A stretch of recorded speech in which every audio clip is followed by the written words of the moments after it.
ನಾನು ನಿನ್ನೆ ತಾನೇ ಪತ್ರಿಕೆಯವ್ರಿಗೂ ಹೇಳ್ತಿದ್ದೆ, ಮಾಧುರಿ ದೀಕ್ಷಿತಿಗೆ ಗಂಡು ಮಗು ಜನನ, 3ನೇ ಪುಟ 4ನೇ ಕಾಲಂ, ಹಿಂದೆ ಪ್ರತಿ ಕಾಯ್ದಿರಿಸಿಕೊಳ್ಳಿ, ವರ್ಣರಂಜಿತ ಚಿತ್ರ ತೆಗೆದು ನೋಡಿದರೆ ಮಾಧುರಿ ದೀಕ್ಷಿತಿಗೆ ಗಂಡು ಮಗು ಜನನ, ಕೆಳಗಡೆ ನಮ್ಮ ಪ್ರತಿನಿಧಿಯಿಂದ.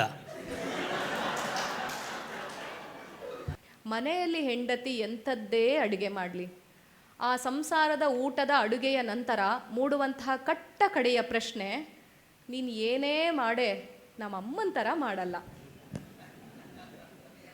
ಎಷ್ಟು ರುಚಿಯಾಗಿರುತ್ತೆ, ಆದ್ರೂ ನಮ್ಮ ಅಮ್ಮನ ಕೈ ರುಚಿ ಬರಲ್ಲ. ಮಗಳೇ, ಅವ್ರ ಕೈ ತೋರಿಸ್ತದೆ, ಸರಿಯಾಗಿ ಹೇಳಿದೆ ಅಂತ. ಇಡ್ಲಿ, ಚಟ್ನಿ, ವಡೆ, ಸಾಂಬಾರು ಕೊಟ್ಟರೆ ಒಂದು ಶಿವನ ಬಗ್ಗೆ ಒಂದು ಪ್ರಾರ್ಥನೆ ಮಾಡ್ತೀರಾ ಅಂದರೆ ಕವಿ ಮಾಡೇ ಬಿಟ್ಟ. ಹೇ ಸಾಂಬಾರ್ ರುದ್ರೇಶ, ಸಾಂಬಾರು ಬಂತಲ್ಲ. ಚಟಿ ಚಟಿ ನಿಟಿಲಾಕ್ಷ, ಚಟ್ನಿ ಬಂತಲ್ಲ. ನೀ ಭಕ್ತನೆಂದು ನನ್ನನ್ನು ಪರಿಭಾವಿಸುವಡೆ,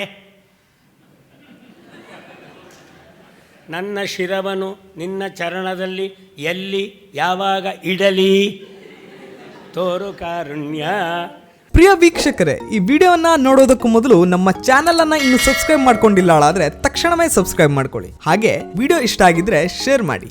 ಹಾಗಾಗಿ ಯಾವತ್ತಿದ್ರೂ ಕೂಡ ಈ ಮಾತು ಎಲ್ಲ ಇರುತ್ತಲ್ವಾ, ಹಾಗಾಗಿನೇ ವಿದ್ವಾಂಸನ ಆತ್ಮ ಮೆದುಳಿನಲ್ಲಿ, ಸಂಗೀತಗಾರನ ಆತ್ಮ ಕಂಠದಲ್ಲಿ, ಶಿಲ್ಪಿಗಾರನ ಆತ್ಮ ಆತ ಕೊಡುವ ಹುಳಿ ಪೆಟ್ಟಿನಲ್ಲಿ, ಕಲಾವಿದನ ಆತ್ಮ ಅವನು ಬಳಸುವ ಕುಂಚದಲ್ಲಿ, ಸಂಸಾರದ ಆತ್ಮ ಎಲ್ಲಿದೆ ಅಂತ ಕೇಳಿದ್ರೆ ಸಂಸಾರದ ಆತ್ಮ ಇರುವಂಥದ್ದು ಈ ನಾಲಿಗೆಯ ತುದಿಯಲ್ಲಿ. ನಾಲಿಗೆಯನ್ನು ನಾವು ಹೇಗೆ ಇರಿಸ್ಕೊಳ್ತೀವೋ, ನಮ್ಮ ಮಾತನ್ನು ಹೇಗೆ ಇದು ಹೇಳಿದ್ರಲ್ಲ, ವಾದ ಅಲ್ಲ ಅದು ಸ್ವಾದ ಅಂತ ಹೇಳಿ, ಯಾವಾಗ ಸ್ವಾದವಾಗಿರಿಸ್ಕೊಳ್ತೀವೋ ಆಗ ಸಂಸಾರವು ಕೂಡ ಅಚ್ಚುಕಟ್ಟಾಗಿ ನಡೆಯುವಂಥ ಸಾಮರಸ್ಯದ ಬದುಕು ನಡೀತಾ ಹೋಗುತ್ತೆ. ಅದಕ್ಕೊಂದು ಪುಟ್ಟು ಒಂದು ಹಾಸ್ಯ ಒಂದು ಹೇಳಿ ಮುಂದುವರಿಸ್ತೀನಿ. ನೀ ಮಾತಾಡು, ಯಾಕೆಂದ್ರೆ ಮಾತಾಡು ಮಾತಾಡು ಮಲ್ಲಿಗೆ ಅಂತ ನೋಡಿ, ವಿಷಯಾಂತರ ಅಂದ ತಕ್ಷಣ ನೋಡಿ, ಮಲ್ಲಿಗೆಯ ಹೂ ಒಂದು ಮಲ್ಲಿಗೆಯ ಮೇಲರ್ಗೆ ಅಂತಿದ್ದ ಅರ್ಧಕ್ಕೆ ವಿಷಯಾಂತರ ಮಾಡಿಸ್ಬಿಟ್ರು. ಇವಾಗ ಅವರೇ ನೆನಪಿಸಿದ್ರು. ನೀವು ಸಂಕೋಚನೆ ಮಾಡ್ಕೋಬೇಡಿ. ನಮ್ಮ ಕನ್ನಡದಲ್ಲಿ ಮಲ್ಲಿಗೆ ಅನ್ನೋ ಪದ ಸರಿಯಾಗಿ ಬರ್ಕೊಟ್ರು ಓದಕ್ಕೆ ಬರಲ್ಲ. ಉದ್ಯಾನದಲ್ಲಿ ಹೂ ಸುವಾಸನೆ ಅಂತ ಬರ್ಕೊಟ್ರೆ ರಾಜಕಾರಣಿ ಓದ, ಉದ್ಯಾನವನದಲ್ಲಿ ಹೂ ಸುವಾಸನೆ ಅಂತ ಓದ. ಅದರಿಂದ ನಾವು ಎಷ್ಟು ಸರಿಯಾಗಿ ಬರ್ಕೊಟ್ರು ಓದೋದು ನೆಟ್ಟಿಗಿರ್ಬೇಕಲ್ಲ. ನಾನು ನಿನ್ನೆ ತಾನೇ ಪತ್ರಿಕೆಯವ್ರಿಗೂ ಹೇಳ್ತಿದ್ದೆ, ಮಾಧುರಿ ದೀಕ್ಷಿತಿಗೆ ಗಂಡು ಮಗು ಜನನ, 3ನೇ ಪುಟ 4ನೇ ಕಾಲಂ, ಹಿಂದೆ ಪ್ರತಿ ಕಾಯ್ದಿರಿಸಿಕೊಳ್ಳಿ, ವರ್ಣರಂಜಿತ ಚಿತ್ರ ತೆಗೆದು ನೋಡಿದರೆ ಮಾಧುರಿ ದೀಕ್ಷಿತಿಗೆ ಗಂಡು ಮಗು ಜನನ, ಕೆಳಗಡೆ ನಮ್ಮ ಪ್ರತಿನಿಧಿಯಿಂದ. ಈ ರಾಘವ್ ಕಳಿಸಿರೋ ವರದಿ ಓದ್ಬಿಟ್ರೆ ಗತಿ ಏನ್ರಿ? ಅದರಿಂದ ನಾವು ಏನು ಮಾತನಾಡಿದರೂ ಹೃದಯಾಂತರಾಳದಿಂದ ಮಾತಾಡಿದರೆ ಉತ್ತರ ಸರಿಯಾಗಿ ಬರ್ಬೋದೇ ಹೊರತು, ಮೆದುಳಿನಿಂದ ಮಾತಾಡೋಕ್ಕೆ ಹೋದರೆ ಅದು ತಾಪತ್ರಯನೇ, ಅದೇನಾದರೂ ತಾಪತ್ರಯ ಇಲ್ಲ. ನಮ್ಮ ಹೆಣ್ಮಕ್ಳು ಕೂಡ ಆ ಥರದೊಂದು ಮಿದುಳಿನಿಂದ ಒಂದು ಜಾಣ್ಮೆ ಮಾಡ್ತಾರೆ. ಅದಕ್ಕೊಂದು ಪ್ರಸಂಗ ಹೇಳ್ತೀನಿ ನೋಡಿ. ಸಂಸಾರಸ್ಥರಲ್ಲಿ ಸಮಸ್ಯೆ ಇದೆ ಅಂತ ನಾವು ಮಾತಾಡಿದ್ವಿ ಅಲ್ವಾ. ಎಂಥ ಸಂಸಾರಸ್ಥರಲ್ಲಿ ಎಂತೆಂಥ ಸಮಸ್ಯೆಗಳಾಗತ್ತೆ ಅಂತಂದರೆ, ಸಂಸಾರದಲ್ಲಿ ಹೆಂಡತಿ ಎಂಥದ್ದೇ ಅಡುಗೆ ಮಾಡಲಿ, ನಾನು ಬೆಳಿಗ್ಗೆ ಇನ್ನೂ ತುಳಸಿ ಕೇಳಿದೆ, ಏನೇನು ಕಲ್ತಿದ್ಯಾ ತುಳಸಿ ಅಂಥೇಳಿ. ಅವಳು ಹೇಳಿದ, ಎಲ್ಲ ಇಂಥದ್ದೆಲ್ಲ ಚೆನ್ನಾಗಿ ಮಾಡ್ತೀನಿ ಆಂಟಿ, ಅದು ಪನ್ನೀರ್ ಮಸಾಲ, ತಂದೂರ್ ರೋಟಿ ಎಲ್ಲ ಮಾಡಿದ್ದೀನಿ ಅಂತ ಹೇಳಿ. ಸರಿ, ಹಂಗೆ ಮುಂದೆ ನೋಡಿ, ಆಕೆ ಸಂಸಾರದಲ್ಲೂ ಕೂಡ ಅದೇ ಪ್ರಶ್ನೆ ಬರುತ್ತೆ. ಇಲ್ಲಿರುವಂಥ ಹಿರಿತಲೆಯ ಸಂಸಾರಗಳಲ್ಲೂ ಇದೇ ಮಾತು ಬಂದಿದೆ, ಮಧ್ಯವಯಸ್ಕ ಸಂಸಾರದಲ್ಲೂ ಇದೇ ಮಾತು ಬಂದಿರುತ್ತೆ. ಮನೆಯಲ್ಲಿ ಹೆಂಡತಿ ಎಂಥದ್ದೇ ಅಡುಗೆ ಮಾಡಲಿ, ಆ ಸಂಸಾರದ ಊಟದ ಅಡುಗೆಯ ನಂತರ ಮೂಡುವಂತಹ ಕಟ್ಟ ಕಡೆಯ ಪ್ರಶ್ನೆ, ನೀನು ಏನೇ ಮಾಡೆ ನಮ್ಮ ಅಮ್ಮನ ಥರ ಮಾಡಲ್ಲ. ಎಷ್ಟು ರುಚಿಯಾಗಿರುತ್ತೆ, ಆದ್ರೂ ನಮ್ಮ ಅಮ್ಮನ ಕೈ ರುಚಿ ಬರಲ್ಲ. ಮಗಳೇ, ಅವ್ರ ಕೈ ತೋರಿಸ್ತದೆ, ಸರಿಯಾಗಿ ಹೇಳಿದೆ ಅಂತ. ಎಲ್ಲ ಪಾಪ ಅನುಭವದ ಮಮ್ಮ, ಎಲ್ಲರ ಮನೆದು ಇದೇ ಅನುಭವ. ನಮ್ಮಲ್ಲೂ ಅದೇ ಅನುಭವ, ನಿಮ್ಮಲ್ಲೂ ಅದೇ ಅನುಭವ. ಎಲ್ಲ ಇದ್ರು ಯಾವ ಗಂಡಸು ಕೂಡ ಹೆಂಡತಿ ಅಡುಗೆನ ಒಪ್ಕೊಳ್ಳಲ್ಲ. ಆದ್ರೆ ಅದೇ ಮಗ ಆ ತಾಯಿದು ಕೈ ರುಚಿ ಒಪ್ಕೊಂಡಿರ್ತಾನೆ, ಗಂಡ ಒಪ್ಕೊಳ್ಳಲ್ಲ. ಆಮೇಲೆ ಆ ಮಗ ಅವನ ಹೆಂಡತಿದ್ ಒಪ್ಕೊಳ್ಳಲ್ಲ, ತಾಯಿದು ಒಪ್ಕೊಳ್ತಾನೆ. ಅದು ಹಂಗೆ, ಅದು ಪರಂಪರೆ, ಅದು ನಮ್ಮ ಇಡೀ ಸಂಸ್ಕೃತಿ, ಅದು ನಮ್ಮ ಭಾರತೀಯ ಸಂಸ್ಕೃತಿ. ಅದು ಸಂಸ್ಕೃತಿ ಅಂದರೆ ಬರೀ ವೇದೋಪನಿಷತ್ ಮಾತ್ರ ಅಲ್ಲ, ಇದು ಕೂಡ ನಮ್ಮ ಭಾರತೀಯ ಸಂಸ್ಕೃತಿ. ಅದು ಯಾವತ್ತಿದ್ರೂ ಗಂಡ ಹೆಂಡತಿ ಅಡುಗೆನ ಒಪ್ಪಲ್ಲ. ಅದಕ್ಕೆ ಒಬ್ಳು ತುಂಬ ನಾಜೂಕ್ ತಂದಲ್ಲಿ ಬುದ್ಧಿವಂತಿಕೆ ಮಾಡಿದ್ಲು. ಹೆಣ್ಮಕ್ಳಿಗೆ ಬುದ್ಧಿವಂತಿಕೆನೂ ಇರುತ್ತೆ, ಅದೇ ಸಂಸಾರದ ಆತ್ಮ ಈ ನಾಲಿಗೆ ತುದಿಯಲ್ಲಿರುತ್ತೆ ಅಂತ. ಒಂದು ದಿವಸ ಯೋಚನೆ ಮಾಡಿದ್ಲು, ಏನಾದ್ರು ಮಾಡಿ ಬುದ್ಧಿ ಕಲಿಸ್ಬೇಕಲ್ಲ ಇವನಿಗೆ. ಬರೀ ಯಾವಾಗ ನೋಡಿದ್ರು ಎಷ್ಟು ಕಷ್ಟಪಟ್ಟು ಮಾಡ್ತೀನಿ, ಫೇಸ್ಬುಕ್ ರೀಲ್ ಮಾಡ್ತೀನಿ, ಯೂಟ್ಯೂಬ್ ವಿಡಿಯೋ ನೋಡ್ಕೊಂಡು ಮಾಡ್ತೀನಿ, ಇನ್ಯಾವುದೋ ಇನ್ಸ್ಟಾಗ್ರಾಮ್ನಲ್ಲಿ ಕೊಟ್ಟಿರೋವಂಥ ಕಿಚನ್ ಚಾನಲ್ಗಳನ್ನೆಲ್ಲ ನೋಡ್ಕೊಂಡು ಅಡುಗೆ ಮಾಡ್ತೀನಿ, ಏನು ಮಾಡಿದ್ರು ಇವ್ರು ಇಂಥದೇ ಬುದ್ಧಿ ಮಾಡ್ತಾರಲ್ಲ ಅಂತೇಳಿ ಒಂದು ದಿವಸ ತಲೆ ಓಡಿಸಿದ್ಲು. ದೋಸೆ ಮಾಡಿದ್ಲು ಒಂದು ದಿವಸ. ದೋಸೆ ಮಾಡಿ ಆಲೂಗಡ್ಡೆ ಪಲ್ಯ, ಚಟ್ನಿ ಏನೇನು ಬೇಕೋ ಎಲ್ಲ ಸವರಿಸಿ ಕೊಟ್ಲು. ಅವ್ನು ಗಂಡ ತಗೊಂಡ 1 ದೋಸೆ ಹೋಯ್ತು, 2 ದೋಸೆ ಹೋಯ್ತು, 3 ದೋಸೆ ಹೋಯ್ತು, 4ನೇ ದೋಸೆ ತಟ್ಟೆಗೆ ಬಂದು ಬಿದ್ದ ಕೂಡಲೇ ಶುರು ಮಾಡ್ದ. ಚೆನ್ನಾಗಿ ಮಾಡಿದ್ಯಾ ಕಣೆ ದೋಸೆ, ತಿನ್ನಕ್ಕೆ ಚೆನ್ನಾಗಿದೆ, ಆದರೂ ನಮ್ಮಮ್ಮ ಮಾಡೋ ಥರ ಕ್ರಿಸ್ಪಿಯಾಗಿ ಮೆತುವಾಗಿ ಆ ತುಪ್ಪ ಎಲ್ಲ ಹಾಕಿ ಆ ತುಪ್ಪ ಸವರಿ ಚಟ್ನಿ ಸವರಿ ಆ ರುಚಿನೇ ಬಂದಿಲ್ಲ ಕಣೆ, ನೀನು ಮಾಡೋದೇನು ಚೆನ್ನಾಗಿಲ್ಲ ಅಂತ ಹೇಳಲ್ಲ, ಆದರೂ ನಮ್ಮಮ್ಮನ ಥರ ದೋಸೆ ಹುಯ್ಯೋಕ್ಕೇ ಬಂದಿಲ್ಲ ಕಣೆ ಅಂತಂದರು. ಅದು ಯಾವಾಗ ಹೇಳೋದು? 4ನೇ ದೋಸೆ ಬಂದಾಗ. ಮೊದಲನೇ ದೋಸೆಗೆ ಹೇಳಿದ್ರೆ 2ನೇ ದೋಸೆನೇ ಕಟ್ಟಾಗುತ್ತಲ್ಲ, ಅದಕ್ಕೆ ಅವನು ಬುದ್ಧಿವಂತ 4ನೇ ದೋಸೆ ಹೇಳ್ದ. ಆಯಿತು, ಇವಳು ಯೋಚನೆ ಮಾಡಿದ್ಲು, ರೀ ಹ್ಞೂ ಕಣ್ರಿ ನನಗೂ ಗೊತ್ತಾಯಿತು ಅಮ್ಮ ಮಾಡೋ ಥರನೇ ದೋಸೆ ಮಾಡಬೇಕು ಅಂತ ಹೇಳಿ ನಿನ್ನೆನು ಅಮ್ಮನ ಹತ್ರ ಅತ್ತಿಯಮ್ಮನ ಹತ್ರಕ್ಕೆ ಹೋಗಿ ಕೇಳ್ಕೊಂಡು ಬಂದಿದ್ದೀನಿ. ಅತ್ತಿಯಮ್ಮ ನೀವು ಹೆಂಗೆ ದೋಸೆ ಮಾಡ್ತೀರಾ ಹೇಳಿ, ನಿಮ್ಮ ಥರನೇ ನಾನು ದೋಸೆ ಮಾಡಬೇಕು ಅಂತೇಳಿ ಕೇಳಿದ್ದೀನಿ. ಅವ್ರ ರೆಸಿಪಿ ಎಲ್ಲ ಹೇಳಿದ್ದಾರೆ, ಕ್ರಮ ವಿಧಾನ ಶೈಲಿ ಎಲ್ಲ ಹೇಳಿದ್ದಾರೆ ಕಣ್ರಿ. ನಾಳೆಯಿಂದ ನಿಮ್ಮ ಅಮ್ಮ ಮಾಡ್ದಂಗೆ ದೋಸೆ ಮಾಡ್ತೀನಿ, ಥೇಟ್ ನಿಮ್ಮ ಅಮ್ಮ ಮಾಡ್ದಂಗೆ ದೋಸೆ ಮಾಡ್ತೀನಿ. ಆದರೆ ಅದಕ್ಕೂ ಮೊದಲು ನಿಮ್ಮ ಅಪ್ಪ ರುಬ್ದಂಗೆ ಮೊದಲು ಹಿಟ್ಟನ್ನು ರುಬ್ಕೊಡಿ, ಆಮೇಲೆ ನಾನು ಅದೇ ಥರ ದೋಸೆ ಮಾಡಿಕೊಡ್ತೀನಿ ಅಂತ ಹೇಳಿ. ಸಂಸಾರದ ಆತ್ಮ ನಾಲಿಗೆಯಲ್ಲಿದೆ. ಅವಳು ಜಗಳ ಮಾಡ್ಬೋದಾಗಿತ್ತು, ಇನ್ನೇನೋ ಮೂತಿ ತಿವಿದೋಬೋದಾಗಿತ್ತು, ಅಡುಗೆ ಮಾಡದೇ ಇರ್ಬೋದಾಗಿತ್ತು.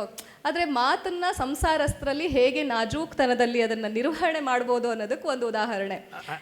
ಅದು ನೀ ಹೇಳಿದಾಗೆ ಹೆಣ್ಣು ಮಕ್ಕಳು ಮನೆಯಲ್ಲಿ ಹೆಂಡತಿಯ ಆಸ್ಥಾನ ವಹಿಸಿದಾಗ ಅವ್ರು ಹೇಳಿದಾಗೆ ಗಂಡ ಕೇಳಿದರೆ ಕ್ಷೇಮ ಅಂತ. ಹೌದು, ಮತ್ತೆ ಖಂಡಿತ. ಯಾಕೆ ಅಂದ್ರೆ ಮಾಮ ನೋಡಿ, ಯಾವಾಗ್ಲೂ ಹೆಣ್ಮಕ್ಳದ್ ಮಾತು ಕೇಳಲೇಬೇಕು. ಗಂಡನ್ ಯಾವಾಗ್ಲೂ ಒಂದ್ ಸಮಸ್ಯೆ ಇನ್ನೊಂದ್ ಸಮಸ್ಯೆ ಕೇಳಿ ಯಾವಾಗ್ಲೂ ಕೂಡ ಗಂಡ ಲೇಟಾಗಿ ಮನೆಗೆ ಬರೋದು ಅಲ್ವಾ ಗಾಯತ್ರಿ ಮೇಡಮ್? ತುಂಬಾ ಸಲ ಅನುಭವ ಆಗಿದೆಯಲ್ವಾ? ಗಂಡ ಯಾವತ್ತು ಮನೆಗೆ ಬೇಗ ಬರಬೇಕು, ಅದಕ್ಕೊಂದು ತುಂಬಾ ಮುಖ್ಯವಾದ ಕಾರಣ ಇರುತ್ತೆ. ರಾಘವೇಂದ್ರ ಸರ್ ಈ ಕಾರಣ ತುಂಬಾ ಚೆನ್ನಾಗಿ ತಿಳ್ಕೊಳ್ಳಿ ಏನು ಅಂತ ಹೇಳ್ಬಿಟ್ಟು. ಯಾವಾಗ್ಲೂ ಗಂಡ ಮನೆಗೆ ಬೇಗ ಬರಬೇಕು. ಯಾಕೆ ಅಂತಂದ್ರೆ ಗಂಡ ಮನೆಗೆ ಬೇಗ ಬಂದ್ರೆ ಹೆಂಡತಿ ತಣ್ಣಗಿರ್ತಾಳೆ, ಅಡುಗೆ ಬಿಸಿಯಾಗಿರುತ್ತೆ. ಅದೇ ಗಂಡ ಲೇಟಾಗಿ ಬಂದರೆ ಹೆಂಡತಿ ಬಿಸಿಯಾಗಿರ್ತಾಳೆ, ಅಡುಗೆ ತಣ್ಣಗಾಗ್ಬಿಟ್ಟಿರುತ್ತೆ. ಹಾಗಾಗಿ ಅಡುಗೆ ಬಿಸಿಯಾಗಿ ಹೆಂಡತಿ ತಣ್ಣಗಿರ್ಬೇಕು ಅಂತಂದರೆ ಗಂಡ ಬೇಗ ಬರಬೇಕು. ಹಾಗಾದರೆ ಹೆಂಡತಿ ಮಾತು ಕೇಳಿದರೆ ಎಲ್ಲವೂ ಲಾಭವೇ. ಭಾಳ ಖುಷಿಲಿ ಕೇಳ್ತಾ ಇದ್ದಾನೆ. ಏನು ಗೊತ್ತಾ, ಅವ್ರು ಹೇಳಿದ್ರಲ್ಲ ಮನೆಯಲ್ಲಿ ಧರ್ಮಪತ್ನಿ ಹೇಳಿದ ಮಾತು ಕೇಳಬೇಕು ಅಂತ, ಅದಕ್ಕೆ ಅವಳನ್ನ ಧರ್ಮಪತ್ನಿ ಅಂತ ಹೇಳೋದು. ಪತಿಗೆ ಯಾವಾಗ್ಲಾರು ಧರ್ಮಪತಿ ಅಂತ ಹೇಳಿದಾರ?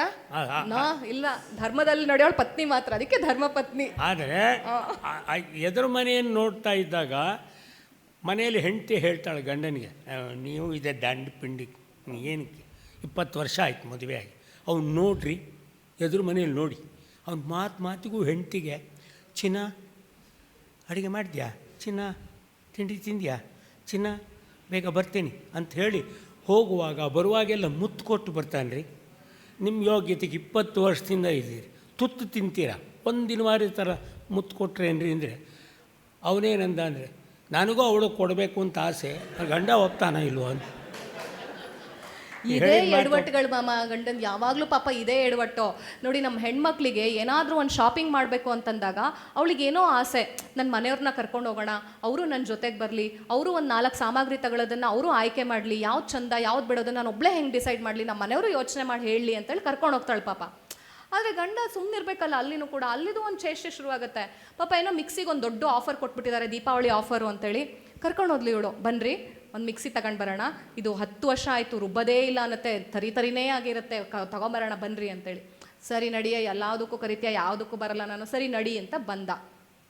ಇವಳು ಮಿಕ್ಸಿ ನೋಡ್ತಾ ನಿಂತಲು, ಹಳೆ ಮಿಕ್ಸಿ ತಗೊಂಡೋಗಿದ್ದಾಳೆ, ಎಕ್ಸ್ಚೇಂಜ್ ಆಫರು, ಯಾವುದು ಪ್ರೀತಿ ತಗೊಂಡ್ಲಾ, ಜಿಂಟಾ ತಗೊಂಡ್ಲಾ, ಅದು ತಗೊಂಡ್ಲಾ, ಇದು ತಗೊಂಡ್ಲಾ, ಪ್ರೆಸ್ಟೀಜ್ ತಗೊಂಡ್ಲಾ, ಎಲ್ಲ ನೋಡ್ತಾ ಇದ್ದಾಳೆ. ಕಲರು, ನಾವು ಮಿಕ್ಸಿ ತಗೊಳ್ಬೇಕಾದ್ರೂ ಕೂಡ ನಮ್ಮ ಹೆಣ್ಮಕ್ಳದ್ದು ಎಷ್ಟು ಶಾರ್ಪ್ನೆಸ್ಸು ಅಂತಂದರೆ ಅದು ನೈಸಾಗಿ ರುಬ್ಬುತ್ತೋ ಇಲ್ಲೋ ಗೊತ್ತಿಲ್ಲ.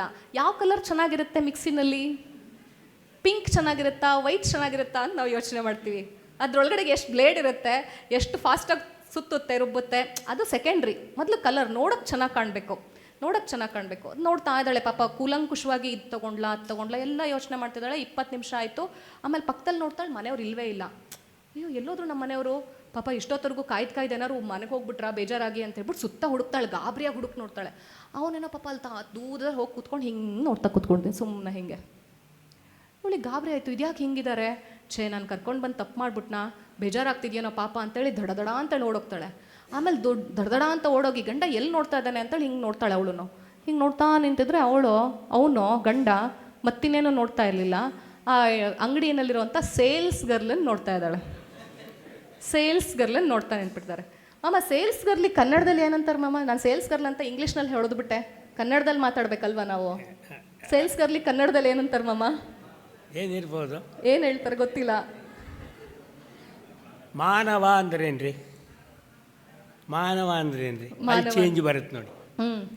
ಮಾರಮ್ಮ ಇಲ್ಲ, ನೀ ಹೇಳಿ ಸೇಲ್ಸ್ ಗರ್ಲ್ ಮಾನವನ ಒಬ್ಬ. ಅದು ಸರಿ. ಇದು ಸೇಲ್ಸ್ ಗರ್ಲಿಗೆ, ಇದು ಸೇಲ್ಸ್ ಗರ್ಲಿಗೆ ಮಾರುವಂಥವಳು ಯಾರು ಅಂದರೆ ಮಾರಮ್ಮ. ಮಾರಮ್ಮನ ನೋಡ್ತಾ ನಿಂತುಬಿಟ್ಟ ಇವನು. ಈಗ ಆಕೆ ಸಮಸ್ಯೆಯನ್ನು ಬಗೆಹರಿಸ್ಬೇಕು. ಅಲ್ಲಿ ಅಂಗಡಿ, ತಾಳಿ ಕಟ್ಟಿರೋ ಗಂಡ, ಮನೆಯವ್ರದ್ದು ಮರ್ಯಾದೆ ಹಾಳು ಮಾಡಂಗಿಲ್ಲ. ನಿಧಾನವಾಗಿ ಹುಷಾರಾಗಿ ಸಂಸಾರದ ಆತ್ಮ ನಾಲಿಗೆ ತುದಿನಲ್ಲಿ ಆಕೆ ಸಮಜಾಯಿಷಿಗೆ ಕೊಟ್ಕೊಂಡು ಹೇಳಬೇಕು. ಅವ್ಳು ಮೆತ್ತಗೆ ಹೋದ್ಲು. ರೇ ಅಂದ್ಲು. ಇವು ಫುಲ್ಲು ಕಾನ್ಸಂಟ್ರೇಷನು ಹಿಂಗೆ ನೋಡ್ತಾ ನಿಂತಿದ್ದಾನೆ. ಹೇಯ್ ಸುಮ್ಮನಿರೆ, ಅದೇನು ಬೇಕೋ ತಗೋ ಹೋಗೆ, ಡಿಸ್ಟರ್ಬ್ ಮಾಡಬೇಡ ನನಗೆ. ರೇ ಏನೇ ರೇ, ಎಕ್ಸ್ಚೇಂಜ್ ಇರೋದು ಮಿಕ್ಸಿಗೆ ಮಾತ್ರ, ಹೆಂಡ್ತಿಗಲ್ಲ. ಅವಾಗನಿಗೆ ಜ್ಞಾನೋದಯ ಆಗುತ್ತೆ.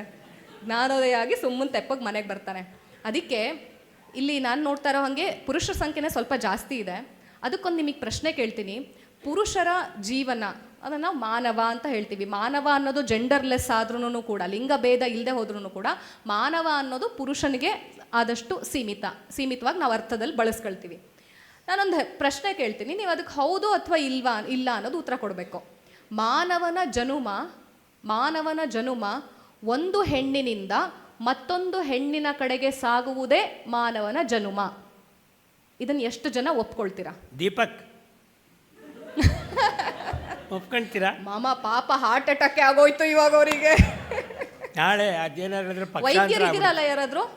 ವೈದ್ಯರು ಯಾರು ಇದ್ದೀರಾ? ಅಕಸ್ಮಾತ್ ಏನಾರು ಪಾಪ ಸರಿ ಪಕ್ಕದಲ್ಲೇ ಇದ್ದಾರೆ, ತೊಂದರೆ ಆದ್ರೂ ಸಮಸ್ಯೆ ಇಲ್ಲ. ರಾಗು ಹೇಳ್ತಾ ಇತ್ತು, ಪಕ್ಕದಲ್ಲೇ ಮನೇಲಿ ಕೂತಿಯಾಳಲ್ಲ, ಕಾಡ ಶಬ್ದ ಅಂತಿದೆ. ಅಂದರೆ ನಮ್ಮ ಕನ್ನಡ ಶಬ್ದಗಳು, ಕನ್ನಡ ಪದಗಳು ಎಂಥ ಒಂದು ಅತ್ಯುತ್ತಮವಾದಂಥ ನಮ್ಮ ಬದುಕಿನ ಸಂದೇಶವನ್ನು ಕೊಡುತ್ತೆ ಅನ್ನೋಕ್ಕೆ ಇವಳು ಹೇಳಿದ ಪದದಲ್ಲಿ ಇವಾಗಿದೆ. ಒಂದು ಹೆಣ್ಣಿನಿಂದ ಮತ್ತೊಂದು ಹೆಣ್ಣಿನ ಕಡೆಗೆ ಸಾಗುವುದೇ ಮಾನವನ ಜನುಮ. ಹಾಗಿದ್ಮೇಲೆ ಒಂದು ಹೆಣ್ಣು ಯಾರು, ಮತ್ತೊಂದು ಹೆಣ್ಣು ಯಾರು? Very nice. ಒಂದು ಹೆಣ್ಣು ಅಂದರೆ ತಾಯಿ, ಮತ್ತೊಂದು ಹೆಣ್ಣು ಎಂದರೆ ಹೆಂಡತಿ. ತಾಯಿಯಿಂದ ಹೆಂಡತಿಯ ಕಡೆಗೆ ಸಾಗುವುದೇ ಮಾನವನ ಜನುಮ. ಅದಕ್ಕೆ ಮಾನವ ಅನ್ನೋದಕ್ಕೆ ಒಂದು ಅರ್ಥ ಇದೆ. ಮಾನವ, ಮಾ ಅಮ್ಮ, ಮಾ ಮಡದಿ. ಹೀಗೆ ಅಮ್ಮ ಮತ್ತು ಮಡದಿಯೊಂದಿಗೆ ನಗುನಗುತ್ತಾ ವರ್ತಿಸುವವನು ಮಾನವ. ಯಾವ ಮಾನವ ಹೆಂಡತಿ ಮತ್ತು ತಾಯಿ ಇಬ್ಬರೊಂದಿಗೂ ನಗುನಗುತ್ತಾ ವರ್ತಿಸುವವನೋ ಅವನು ಮಾನವ. ಅದಕ್ಕೆ ತಾಯಿ ಜೀವ ಕೊಟ್ಟವಳು. ತಾಯಿ ಜೀವ ಆದರೆ ಹೆಂಡತಿ ಏನು? ಜೀವನ. ತಾಯಿ ಜೀವ, ಹೆಂಡತಿ ಜೀವನ. ಹಾಗಾಗಿನೇ ಯಾವತ್ತಿದ್ರೂ ಕೂಡ ನಾವು ಏನೇ ಹಾಸ್ಯನ ಮಾಡಬಹುದು ಗಂಡ ಹೆಂಡತಿ ನಡುವೆ. ಯಾತಕ್ಕೋಸ್ಕರ? ಒಂದು ನಗುವಿಗೋಸ್ಕರ. ಯಾಕೆ ನಗಬೇಕು? ನಗದೆ ಹೋದರೆ ಏನಾಗುತ್ತೆ? ಅದಕ್ಕೆ ಮಾತು ಇದೆ, ಸತಿಪತಿಗಳೊಂದಾದ ಭಕ್ತಿ. ನಮ್ಮ ವಚನ ಸಂಸ್ಕೃತಿಯಲ್ಲಿ ಬರುವಂಥ ದೇವರ ದಾಸಿಮಯ್ಯ ಒಂದು ವಚನ ಬರೀತಾರೆ. ಸತಿಪತಿ ಏನು ಅವರಿಗೆ? ಸತಿಪತಿಗಳೊಂದಾದ ಭಕ್ತಿ ಅದು ಶಿವಂಗೆ ಹಿತವಾಗಿಪ್ಪುದು. ಸತಿಪತಿಗಳೊಂದಾಗದ ಭಕ್ತಿ ಅದು ಅಮೃತದೋಳು ವಿಷ ಬೆರೆಸಿದಂತೆ ಕಾಣ ರಾಮನಾಥ ಅಂತ ಹೇಳಿ ಬರೀತಾರೆ. ಹಾಸ್ಯ ಇರಬೇಕು ಜೀವನದಲ್ಲಿ, ಜಗಳ ಆಡ್ಬೇಕು ಸಂಸಾರದಲ್ಲಿ. ಆ ಜಗಳಗಳೇ ನಮಗೀಗ ಹಾಸ್ಯಕ್ಕೆ ನಮಗೊಂದು ವಸ್ತುಗಳಾಗೋದು. ಇಲ್ಲ ಅಂತಂದರೆ ECG ಗ್ರಾಫ್ ನೋಡಿ, ECG ಗ್ರಾಫ್ ನೋಡಿದಿರಲ್ವಾ? ಅದು ಮೇಲೆ ಕೆಳಗೆ ಹೋಗ್ತಾ ಇರಬೇಕಲ್ವಾ ವೈದ್ಯರೇ? ಮೇಲೆ ಕೆಳಗೆ ಹೋಗ್ತಾ ಇದ್ರೇ ಜೀವನ. ಅದು ಸಮಸ್ಥಿತಿ ಅಂತೇಳಿ ನೇರ ಹೋದರೆ ನೋ ಲೈಫ್. ಹಾಗಾಗಿ ನಮ್ಮ ಜೀವನ ಸಂಸಾರನೂ ಕೂಡ ಅಷ್ಟೇ, ನೇರವಾಗೇ ಹೋಗಬಾರ್ದು. ಅದು ಸ್ವಲ್ಪ ಓರೆ ಕೋರೆಯಾಗಿ ಹೋಗ್ತಾ ಇರಬೇಕು, ಅವಾಗಷ್ಟೇ ಜೀವನ. ಹಾಗಾಗಿ ನಮ್ಮ ಚಾಣಕ್ಯ ಸಂಸಾರ ಹೇಗಿರಬೇಕು ಅಂತ ಹೇಳಿ 10 ಲಕ್ಷಣಗಳನ್ನು ಕೊಡ್ತಾನೆ. ಚಾಣಕ್ಯ ಒಬ್ಬ ಬ್ರಹ್ಮಚಾರಿ. ಒಂದು ಮದುವೆನೇ ಆಗಿಲ್ಲ ಬ್ರಹ್ಮಚಾರಿ, ಆದರೂ ಗೃಹಸ್ಥನಾಗಿರುವಂಥ ಒಬ್ಬ ವ್ಯಕ್ತಿ ಹೇಗಿರಬೇಕು ಅಂತ ಹೇಳಿ ಅಲ್ಲಿ ಉತ್ತರ ಕೊಡ್ತಾರೆ. ಮಾಮ ಹೇಳ್ಬೋದಾ? ಒಂದೇ ಚಾಣಕ್ಯ ಚಾಣಕ್ಯ ಅವನೇನು ಬ್ರಹ್ಮಚಾರಿ. ಬ್ರಹ್ಮಚಾರಿ. ಸಂಸಾರಿಗೂ ಬ್ರಹ್ಮಚಾರಿಗೂ ಏನು ವ್ಯತ್ಯಾಸ? ಓ, ತುಂಬಾ ಧನ್ಯವಾದ, ಗೊತ್ತಿರಲಿಲ್ಲ, ಧನ್ಯೋಸ್ಮಿ. ಬ್ರಹ್ಮಚಾರಿಗೂ ಸಂಸಾರಿಗೂ ಏನು ವ್ಯತ್ಯಾಸ? ನೀವೇ ಹೇಳ್ಬೇಕು ಮಾಮ, ನಾನು ಹೇಳಲ್ಲ. ಇದೇ ಥರ ಹರಟೆಯಲ್ಲಿ ಕೂತಾಗ ಪಕ್ಕದಲ್ಲಿದ್ದವನು ಹೇಳ್ತಾ ಇದ್ದ, ಅವನು ಕುಟುಂಬ, ಸಮಾಜ, ದೇಶ. ಕುಟುಂಬ ಚೆನ್ನಾಗಿದ್ದರೆ ಸಮಾಜ ಚೆನ್ನಾಗಿರುತ್ತೆ, ಸಮಾಜ ಚೆನ್ನಾಗಿದ್ದರೆ ದೇಶ ಚೆನ್ನಾಗಿರುತ್ತೆ. ಅದು ಹೇಳಿದವರು ಬ್ರಹ್ಮಚಾರಿ. ನಾನು ಈ ಕಡೆ ಕೂತಿದ್ದೆ, ನನ್ನ ಜೊತೆ ಗುಂಡೂರಾವ್ ಕೂತಿದ್ರೆ ನಾನು ಹೇಳಿದೆ, ಏನ್ರಿ ಎಲ್ಲ ಚಪ್ಪಾಳೆ ಹೊಡಿತಿದ್ದೀರಿ ದಡ ದಡ ಅಂಥೇಳಿ. ಅವ್ರು ಬ್ರಹ್ಮಚಾರಿಗಳು, ಅವರು ಕುಟುಂಬ ಅಂದರೆ ಏನು ಗೊತ್ತರಪ್ಪ, ಸಂಸಾರಿಗಳಾದ ನಮಗೆ ಕೇಳಿ. ನಾವು ಈ ಗುಂಡೂರಾವ್ ಅಂತ ಹೆಸರಿದೆ ನೋಡಿ, ಗುಂಡೂರಾವು ಹೆಂಡತಿ ಕೈಲಿ ಸಿಕ್ಕಿ ಹಾಕಿಕೊಂಡು SICK ಸಿಕ್ ಆಗಿರುವಂತಹ ಗುಂಡೂರಾಯರನ್ನು ಕೇಳಿ ಹಿಂದೆ. ಅವನು ಎದುರು ಕೂತವನು, ಮಾಮ ಹಾಗಾದ್ರೆ ಬ್ರಹ್ಮಚಾರಿಗೂ ಸಂಸಾರಿಗೂ ಏನು ವ್ಯತ್ಯಾಸ? ಏನು ವ್ಯತ್ಯಾಸಪ್ಪ, ಅದು ಬೀದಿ ನಾಯಿ, ಇದು ಮನೆ ನಾಯಿ. ಅದು ಬಾಲ ಆಡಿಸ್ಕೊಂಡು ಹೋಗ್ತಾ ಇರುತ್ತೆ, ಇದು ಬಾಲ ಮುದುಡ್ಕೊಂಡು ಕೂತಿರುತ್ತೆ. ಅದರಿಂದನೇ ಮನೆ ಮುಂದ್ಗಡೆ ಹೆಂಗಾಗ್ತೀವಿ ನೋಡು. ರವಿಚಂದ್ರ ಕಾಂಪ್ಲೆಕ್ಸ್, ಉಮಾಶ್ರೀ ಬಡಾವಣೆ, ತಂದೆ ತಾಯಿಗಳ ಆಶೀರ್ವಾದ, ಪದ್ಮಾವತಿ ನಿಲಯ, ವೆಂಕಟೇಶ್ವರ ಪ್ರಸನ್ನ, ಮನೆ ಮುಂದ್ಗಡೆ ನಾಯಿಗಳಿವೆ, ಎಚ್ಚರಿಕೆ. ಆದ್ದರಿಂದ ಅದಕ್ಕೆ ನಮ್ಮ ಕನ್ನಡದಲ್ಲಿ ನಮ್ಮ ಕನ್ನಡದಲ್ಲಿ ಜತಪರೈ, ಕೆದಂಬಾಡಿ ಜತಪರೈ 60 ವರ್ಷ ಆದ ನಂತರಕ್ಕೆ ಕಾದಂಬರಿ ಬರೆದರು, ಬೇಟೆ ಅಂತ. ಅವರೊಂದು ಮಾತು ಕೊಟ್ಟರು, ನಾಯಿ ಅಂದ ಕೂಡಲೇ ನೀವು ಎಲ್ಲೋ ಬೀದಿಲಿ ಅಲಿಯುವ ನಾಯಿ ಅನ್ಕೋಬೇಡಿ. ನಾ ಅಂದರೆ ನಾರಾಯಣ, ಈ ಅಂದರೆ ಈಶ್ವರ. ಮೊದಲು ಬ್ರಹ್ಮಚಾರಿಯಾಗಿ ಸುಮ್ಮನೆ ಬಿದ್ಕೊಂಡಿರ್ತಾನೆ ನಾರಾಯಣನ ಥರ. ಈ ಅಂದಮೇಲೆ ಹೆಂಡ್ತಿನ ಕಟ್ಕೊಂಡು ಹುಷಾರಾಗಿ ಸಂಸಾರ ಮಾಡಬೇಕು ಅಂತ ಕಣ್ಣು ಮುಚ್ಕೊಂಡು ಈಶ್ವರನ ತಣ್ಣಿಗೆ ಕೂತ್ಕೊಂಡಿರ್ತಾನೆ. ಅದಕ್ಕೆ ಸಿದ್ದೇಶ್ವರ ಸ್ವಾಮೀಜಿ ನಮ್ಮ ಬದುಕಿಗೆ ಒಂದು ಮಾತು ಹೇಳಿದರು, ನೀವು ಒಂದು ತಣ್ಣಗಿಡ್ತೀರಿ, ಮತ್ತೊಂದು ಬೆಚ್ಚಗೆ ಮಾಡ್ತೀರಿ. ಬೆಚ್ಚಗಿರೋದನ್ನು ನೀವು ತಣ್ಣಗೆ ಮಾಡೋದ್ರಿಂದ ನಿಮ್ಮ ಬೆಚ್ಚಗಿರೋ ಜಾಗ ತಣ್ಣಗಾಗುತ್ತೆ ಅಂದರು. ಯಾವುದು? ನಿಮ್ಮ ಆಲೋಚನೆ, ನಿಮ್ಮ ಮನಸ್ಸನ್ನು ನೀವು ತಣ್ಣಗಿಡಿ, ನಿಮ್ಮ ಎದೆ ಬೆಚ್ಚಗಿರ್ತದೆ. ಆದರೆ ನೀವು ನಿಮ್ಮ ಮನಸ್ಸನ್ನು ಬೆಚ್ಚಗೆ ಮಾಡ್ತೀರಿ, ಎದೆ ತಣ್ಣಗಾಗ್ಬಿಡ್ತದೆ. ಅದರಿಂದ ನಮ್ಮ ಸಂಸಾರದಲ್ಲಿ ಇಂಥ ಒಂದು ಸಂಸ್ಕಾರವನ್ನು ಕಲಿಬೇಕಾದರೆ ನಾವು ನಮ್ಮ ಮನೆಯ ಮಕ್ಕಳಿಗೂ ಕೂಡ, ಇವಾಗ ಆಂಗ್ಲ ಮಾಧ್ಯಮ ಅವರು ಹೇಳಿದರು, ಆಂಗ್ಲ ಮಾಧ್ಯಮ ಅಂತ ಫ್ಯಾಮಿಲಿ ಅಂತ ಕಲಿಸ್ಬಿಟ್ಟಿದ್ದೀವಿ, ಹೌದಾ? ಒಂದು ಹುಲಿ ಒಂದು ಇಲಿ ಎರಡು ಸೇರಿದರೆ ಫ್ಯಾಮಿಲಿ ಅಂತ. ಆದರೆ ಫ್ಯಾಮಿಲಿ ಅನ್ನೋದಕ್ಕೆ ಅಕ್ಷರಗಳಲ್ಲಿ ನಾವು ಕೊಡೋದೇ ಆದ ಪಕ್ಷದಲ್ಲಿ ಕನ್ನಡದ ಕವಿ ಏನು ಕೊಟ್ಟಿದ್ದಾನೆ, ಎಷ್ಟು ಖುಷಿ ಆಗ್ಬಿಡ್ತಿದ್ದಾರೆ. ಒಂದು ಇಲಿ ಒಂದು ಹುಲಿ ಅಂತ ಅವರೇ ಕಂಪೇರ್ ಮಾಡ್ಕೊಂಡ್ಬಿಟ್ರು, ಯಾರು ಇಲಿ ಯಾರು ಹುಲಿ ಅಂತ. ಅಲ್ಲ, ಇನ್ನೊಂದೇನು ಅಂತ ಹೇಳಿದ್ರೆ, ಅದು ಒಂದು ಫ್ಯಾಮಿಲಿ ಒಂದು ಹುಲಿ ಎಲ್ಲ ಸರಿಯೇ. ಆ ಸಂದರ್ಭದಲ್ಲಿ ಫ್ಯಾಮಿಲಿ ಅನ್ನೋದಕ್ಕೆ FAMILY ಅಂದ್ರೇನು? ಈಗ ಉದಾಹರಣೆಗೆ ನಾವೆಲ್ಲ ಭಾರತೀಯರು ಅಂದ್ಬಿಡ್ತೀವಿ. ಇಂಗ್ಲೀಷ್ನಲ್ಲಿ ಇಂಡಿಯಾ, ಅದೇನು ಗುಂಡಿಯಾ, ಅದೇನು ತಿಂಡಿಯಾ? INDIA, ಐಡಿಯಲ್ ನೇಷನ್, ಆದರ್ಶ ರಾಷ್ಟ್ರ. ಎನ್ ನೋಬಲ್ ನೇಷನ್, ಗೌರವಾನ್ವಿತ ರಾಷ್ಟ್ರ. ದಿ ಡಿವೈನ್ ನೇಷನ್, ಅಧ್ಯಾತ್ಮ ರಾಷ್ಟ್ರ. ಒನ್ ಮೋರ್ ಇಮಾರ್ಟಲ್ ನೇಷನ್, ಮೃತ್ಯುಂಜಯ ರಾಷ್ಟ್ರ. ಈ ಆಲ್ಮೈಟಿ ನೇಷನ್, ಸರ್ವಶಕ್ತ ರಾಷ್ಟ್ರ ಭಾರತ. ಹೌದಾ? ಇಂಡಿಯಾ ಅನ್ನೋಕ್ಕೆ ನಮ್ಮ ಅರ್ಥವನ್ನು ಹಾಕಿಕೊಟ್ಟಿರುವಾಗ ನಮ್ಮ ದೇಶದಲ್ಲಿ ಈ ಸನಾತನ ಪರಂಪರೆ ಒಳಗೆ ಯಾವುದೇ ಶಬ್ದಗಳನ್ನು ನೀವು ತಗೊಂಡು, ಯಾವುದೇ ಭಾಷೆ ತಗೊಂಡ್ರು ನಮ್ಮ ಮಾತೃಭಾಷೆಗೆ ಹೇಗೆಲ್ಲ ಅರ್ಥೈಸ್ಬೋದು ಅನ್ನೋದಕ್ಕೆ FAMILY ಅನ್ನೋದ್ರಲ್ಲೇ ಕುಟುಂಬ ಇದೆ. F means father, A means and, M means mother, I means I, L means love, Y means you. ಒಟ್ಟಿಗೆ ಸೇರಿಸಿದ್ರೆ father and mother, I love you ಅನ್ನುವ ಒಂದು ಸಂಸ್ಕೃತಿಯ ಸಂದೇಶವೇ ಆಂಗ್ಲ ಮಾಧ್ಯಮದಲ್ಲಿ ಬರುತ್ತೆ. ಸರಳವಾಗಿ ಹೇಳೋ ಥರ ಅದು ಅಲ್ವಾ? ಅದರಿಂದ ನಾವು MDPS ಕುಟುಂಬ ಆಗಬಾರ್ದು, ಮೆಂಬರ್ ಆಫ್ ದಂಡಪಿಂಡಂ ಸೊಸೈಟಿ ಅಂತ ಆಗಬಾರ್ದು.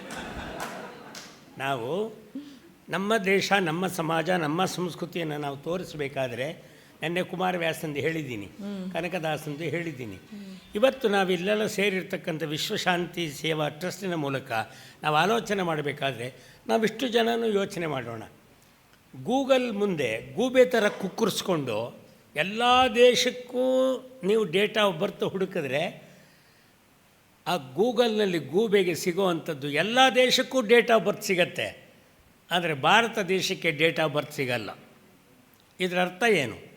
ಯಾವ ದೇಶಕ್ಕೆ ಡೇಟ್ ಆಫ್ ಬರ್ತ್ ಇಲ್ಲ, ಆ ದೇಶಕ್ಕೆ ಡೇಟ್ ಆಫ್ ಡೆತ್ ಇಲ್ಲ, ಡೆಪ್ತ್ ಇದೆ ಎನ್ನುವುದನ್ನು ಮರಿಬಾರ್ದು. ಆದ್ದರಿಂದ ನಮ್ಮ ದೇಶ ಡೋಂಟ್ ಕೇರ್ ರಾಷ್ಟ್ರ ಅಲ್ಲ, ಟೇಕ್ ಕೇರ್ ರಾಷ್ಟ್ರ. ನಾನು ನಮ್ಮ ಆತ್ಮೀಯ ರಾಘಣ್ಣನ ಹತ್ರ ಮಾತಾಡುವಾಗ ಅವರ ಮಗಳ ಹತ್ರ ಅವ್ರ ಮನೆ ಹತ್ರ ಮಾತಾಡುವ ಒಂದು ಮಾತು ಹೇಳಿದೆ. ಏನಂತ, ಈ ದೇಶ ಒಂದು ಸಂಸ್ಕೃತಿಯ ದೇಶವಲ್ಲ, ಹಾಗೆಂದು ಅನೇಕ ಸಂಸ್ಕೃತಿಯ ದೇಶವೂ ಅಲ್ಲ, ಅನೇಕ ಸಂಸ್ಕೃತಿಯನ್ನು ಒಳಗೊಂಡ ಒಂದು ಸಂಸ್ಕೃತಿಯ ದೇಶ ಅಂತ.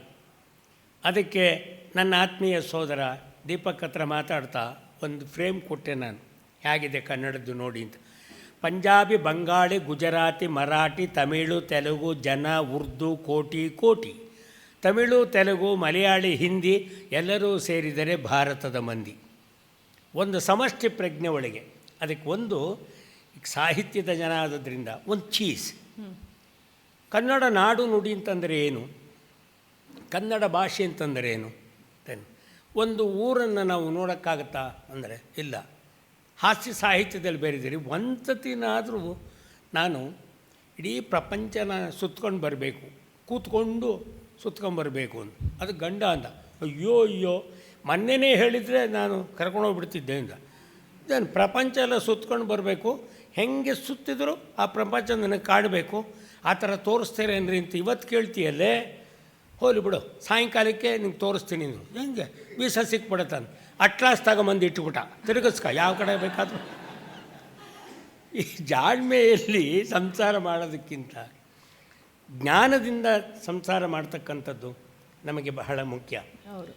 ಕನ್ನಡ ನಾಡಿನಲ್ಲಿ ನಮ್ಮ ವರಕವಿ ಬೇಂದ್ರೆ ಬಹಳ ಸರಳವಾಗಿ ಹೇಳಿದರು, ನಾನು ಬಡವಿ ಆತ ಬಡವ, ಯಾವುದು ಬದುಕು? ಒಲವೇ ನಮ್ಮ ಬದುಕು. ಬಳಸಿಕೊಂಡೆವು ನಾವು ಅದಕ್ಕೂ ಇದಕ್ಕೂ ಎದಕ್ಕೂ. ಒಂದು ಗಂಡ ಒಂದು ಹೆಂಡತಿ, ನೀ ಪಾರ್ವತಿ ಪರಮೇಶ್ವರ ಅಂದ್ಮೇಲೆ ಹತ್ತಿರವಿರಲಿ ದೂರ ಇರಲಿ ಇವನೇ ರಂಗಸಾಲೆ, ಕಣ್ಣು ಕಟ್ಟುವಂಥ ಮೂರ್ತಿ ಕಿವಿಗೆ ಮೆಚ್ಚಿನೋಲೆ. ಆ ಇನ್ನೊಂದು ಸಾಲು ಗಮನಿಸಿ ಎಷ್ಟು ಸೂಚ್ಯವಾಗಿ ಬರೆದಿದ್ದಾರೆ. ನಾನು ಕೊಟ್ಟ ವಸ್ತು ಒಡವೆ ನನಗೆ ಅವಾಗೆ ಗೊತ್ತು, ತೋಳುಗಳಿಗೆ ತೋಳು ಬಂದು ಕೆನ್ನೆ ತುಂಬ ಮುತ್ತು. ಇಂಥದ್ದು ಸುಂದರವಾದದ್ದು ಅಂತ. ಇದನ್ನು ಹೇಳಿದ ಸಂದರ್ಭದಲ್ಲಿ ಮಾಸ್ತಿಯವರು ಕೂತಿದ್ರು. ಅವರು ಬೇಂದ್ರೆ ನೆನಪು ಮಾಡಿಕೊಂಡು ಬೇಂದ್ರೆ ಬಗ್ಗೆ ಹೇಳ್ತಾ ಇದ್ದಾಗ ನಮ್ಮ ತುಳಸಿ ಥರ ಬುದ್ಧಿವಂತೆ ಹುಡುಗಿ ಒಂದು ಪ್ರಶ್ನೆ ಹಾಕ್ಬಿಟ್ಲು, ಸರ್ ನೀವು ಕನ್ನಡದ ಆಸ್ತಿ ಮಾಸ್ತಿ ಅಂತೆಲ್ಲ ಕರೀತಾರೆ, ಅದಕ್ಕೆ ನಿಮ್ಮನ್ನೊಂದು ಮಾತು ಕೇಳ್ತಿದ್ದೀನಿ, ನೀವು ನಿಮ್ಮ ತಾಯಿಯನ್ನು, ನೀವು ನಿಮ್ಮ ಮನೆಯವ್ರನ್ನ ಅಲ್ಲದಲೇ ಇನ್ಯಾವುದಾದ್ರೂ ಹೆಣ್ಣನ್ನು ಪ್ರೀತಿಸಿದ್ದೀರಾ ಅಂದರು. ಅವರು ಹಾಂ ಪ್ರೀತಿಸಿದ್ದೀನಿ ಅಂದರು. ಪತ್ರಿಕಾಕರ್ತರಿಗೆಲ್ಲ ಭಾರಿ ಖುಷಿಯಾಯಿತು. ಓಹ್ ಏನಿದು ಹನಿ ಟ್ಯಾಪಾ ಮನಿ ಟ್ಯಾಪಾ ನೋಡೋಣ ಅಂಥೇಳಿ ಪತ್ರಿಕಾಕರ್ತರೆಲ್ಲ ಪೆನ್ ತೆಗೆದ್ರು. ತಿರುಗಿ ಅವು ಕೇಳಿದ್ಲು, ನೀವು ಯಾವುದಾದ್ರೂ 2 ಹೆಣ್ಣನ್ನು ಪ್ರೀತಿಸಿರೋದು ಉಂಟೆ, ನಿಮ್ಮ ಮನೆಯವ್ರನ್ನ ಅಲ್ಲದಲ್ಲೇ ಇನ್ಯಾವುದಾದ್ರು ಹೆಣ್ಣನ್ನು ಪ್ರೀತಿಸಿರೋದು ಉಂಟೆ ಅಂದರು. ಹಾಂ ಉಂಟು ಅಂದರು.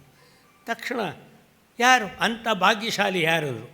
ಒಂದು ನನಗೆ ಜನ್ಮ ಕೊಟ್ಟ ತಾಯಿ, ಇನ್ನೊಂದು ಜೀವನ ನಡೆಸುವ ನನ್ನ ಹೆಂಡತಿ, 2 ಹೆಣ್ಣು, ನನ್ನ ಕಣ್ಣೆರಡು ನೋಟ ಒಂದೇ ಅಂದರು. ಅದು ನಮ್ಮ ಭಾರತೀಯ ಸಂಸ್ಕೃತಿಯ ಒಂದು ದೃಷ್ಟಿಕೋನ. ಅದಕ್ಕೆ ನಮ್ಮ ಬೇಂದ್ರೆಯವರು ನಮ್ಮ ಮಕ್ಕಳಿಗೆ, ನಮ್ಮ ಹಿರಿಯರಿಗೆಲ್ಲ ನಮ್ಮ ನಾಡು ನುಡಿಯನ್ನು ಸುತ್ತಕ್ಕೆ ಸಾಧ್ಯ ಇಲ್ಲದಿದ್ದರು ಕವಿತೆ ಓದ್ಕೊಂಡು ಕೇಳಿ ಅಂದರು. ಅದು ಒಂದು ಭಾಗ ಹೇಳಿಬಿಟ್ಟು ನೀವು ಸರಸ್ವತಿಗೆ ಬರಬೇಕು. ಎಷ್ಟು ಸೊಗಸಾಗಿದೆ ಆ ಕವಿತೆ ಕೇಳಿ. ಬೇಲೂರಿಗೆ ಹೋಗೋಕ್ಕಾಗಲಿಲ್ಲ, ಹಳೇಬೇಡು ನೋಡಲಿಲ್ಲ, ಜೋಗ ಜಲಪಾತ ನೋಡಲಿಲ್ಲ, ಹಂಪೆ ನೋಡಲಿಲ್ಲ, ಅಳಬೇಡಿ, ಕನ್ನಡದ ಕವಿತೆ ಓದ್ಕೊಳ್ಳಿ, ಕಣ್ಣು ಮುಂದೆ ಕನ್ನಡಿಗೆ ಥರ ಕಾಣುತ್ತೆ ಅಂದು. ಶಬ್ದಗಳು ಹೇಗೆ ಅದನ್ನು ಪ್ರಯೋಗಿಸಿದ್ದಾರೆ ನೋಡಿ. ಕನಸಿಟ್ಟ ತತ್ತಿಗಳ ಗೂಡು ನೋಡೋದು, ತತ್ತಿ ಅಂದರೆ ಮೊಟ್ಟೆ. ಆ ಶಬ್ದದಲ್ಲಿ ಕಡೆ ಪದಗಳ ಅಕ್ಷರಗಳನ್ನು ಗಮನಿಸಿ, ಒಂದು ಕಡೆ ಇದ್ದ ಪದ ಎರಡನೇದು ಕಡೆಗಿಲ್ಲ. ಕನಸಿಟ್ಟ ತತ್ತಿಗಳ ಗೂಡು ನೋಡೋದು, ಮೈಗೊಂಡು ಬಂತು ಕಣ್ಮೂಡಿ, ಕುಣಿ ಕುಣಿ ವರಕ್ಕೆ ಎಡಗೂಡಿ, ಬೆರಗಾಗುತ್ತಿದೆ ರೂಢಿ, ಸರ್ವಾರ್ಥ ಸಿದ್ಧಿ ಕೇವಲ ಬುದ್ಧಿ, ಅಂತರ್ಯ ಶುದ್ಧಿ ಮೈಗೂ ಮುಟ್ಟಿದೆ, ದಿಟವಾಗಿ ನಿಖರ, ತಪವಾಗಿ ಪ್ರಖರ, ಕೈಲಾಸ ಶಿಖರವನ್ನು ಮೆಟ್ಟಿದೆ. ಆಹಾ ಏನು ಚಂದ, ಹಲಜನ್ಮ ಬಂದ ಸೋಪಾನ ಅಂದವಾಗಿ ಕಟ್ಟಿದೆ. ಪರಹಂಸ ಯೋಗಿ ಪರಿಶುದ್ಧ ಭೋಗಿ ಭರತನ್ನು ನಿಲ್ಲಿಸಿದೆ. ಭುಜಬಲವ ಮೆರೆಸಿ ವೈರಾಗ್ಯವಿರಿಸಿ ಗೊಮ್ಮಟನ ನಿಲ್ಲಿಸಿದೆ. ಅಷ್ಟು ಎತ್ತರದ ಶ್ರವಣಬೆಳಗೊಳದ ಗೊಮ್ಮಟನ ತ್ಯಾಗ ಏನು ಅನ್ನುವುದನ್ನು ಒಂದು ಶಬ್ದದಲ್ಲಿ ಬೇಂದ್ರೆ ಹೇಳಿದ್ದಾರೆ. ಭುಜಬಲವ ಮೆರೆಸಿ ಭರತ, ವೈರಾಗ್ಯವಿರಿಸಿ ಗೊಮ್ಮಟ. ಭುಜಬಲವ ಮೆರೆಸಿ ವೈರಾಗ್ಯವಿರಿಸಿ ಗೊಮ್ಮಟನ ನಿಲ್ಲಿಸಿದೆ. ದಕ್ಷಿಣಕ್ಕೆ ಎಂದು, ಬೆಳಗೊಳಕ್ಕೆ ಎಂದು, ಶ್ರವಣಕ್ಕೆ ಎಂದು ಸಂದೇಶ ಅಟ್ಟಿದೆ. ಇಂತಹದಿ ಅ ಇ ಎನ್ನುವ ನಾಡು ಕನ್ನಡ ನಾಡು.